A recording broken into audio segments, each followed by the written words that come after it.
Well, this is the thing. It's about transforming society. And it's since society that we have, particularly in the Western world, is so oriented towards competition, towards uh, um, being the top dog, being the king of the hill, being, they have so many expressions that we have. We want to don't just make a living, make a killing. I mean, all these are aggressive, violent, and exclusive situations, and it's not the way the world has to work. There are stories about people who went to the Aboriginals in Australia and said, hey, you guys run long distances naturally. You got to cover all this distances. You do that, you're great runners. Have you ever, competed in running? You should do that. You'd be good. No, we don't do that. We don't compete. So, okay, well, you got to start here, and you got the first one to cross that finish line way over the miles and miles and miles is the winner. And it's like, are there any? Did we understand it? Do we know it? Well, don't start before I say go. And then everybody run as fast as you can, and we see who wins.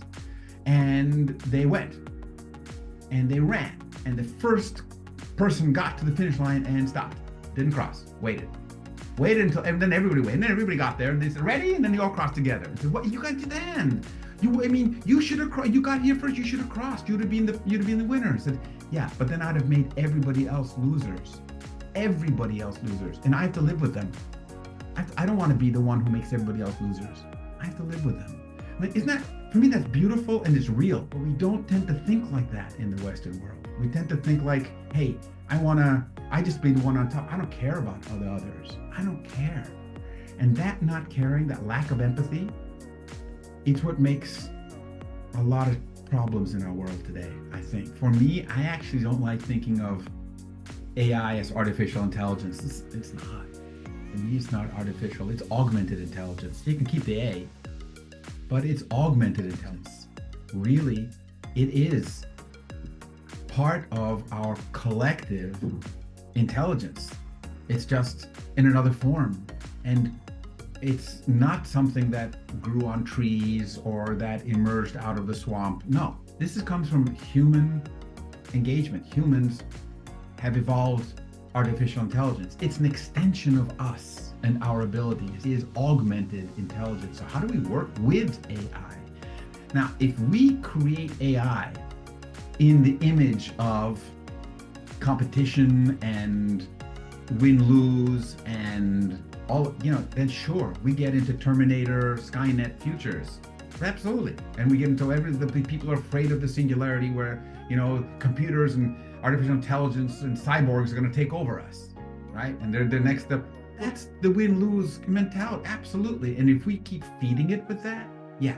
But nature is based, and this is post-Darwinian, but nature, evolutionary dynamics are based on creating collective intelligence, collective. Just look at ourselves. We're multicellular. If it wasn't based on collective, we wouldn't be multi-anything. Be individual cells, right? And even an individual cell has made up of what used to be separate things, like the mitochondria was a separate being, and that got incorporated. Now cells can't live without them. We can't live without our bunches of cells, trillions in us, that form this multicellular being. The fact that more than 50%, I think it's 41% of the human genome is in our system. In other words, there are more than 50% of the cells in our body don't have human genome. That's really weird. We're a collection of, like, there are different microbes and things in us, and they are the majority. The Elowyn tree represents the gift and the choice and the potential. I mean, it's both the potential for apocalypse, which is not a kind of gift you want, and the potential for, I don't want to say paradise, but for a solar punk future, for a future that is, in dynamic harmony and etc., an ideal. Okay, so in between that is where we play. If we go to one extreme or the other, for me, it's game over, because you don't want to end up in paradise, because then there is no engagement with life. Everything's done. It's done. Why? What? You can't do anything. Everything's perfect. Perfection is not a reason to engage because it's done. So when there's interesting things, there's wonder, like how did that work? Mystery. That's the stuff that you can move towards. And the Elowyn tree represents to me that where are you on that pendulum, that swinging of things? Because if you don't care for the Elowyn tree in this process, then life dies, the future dies, potential dies, your dreams die, however you want to put that, all of that stuff.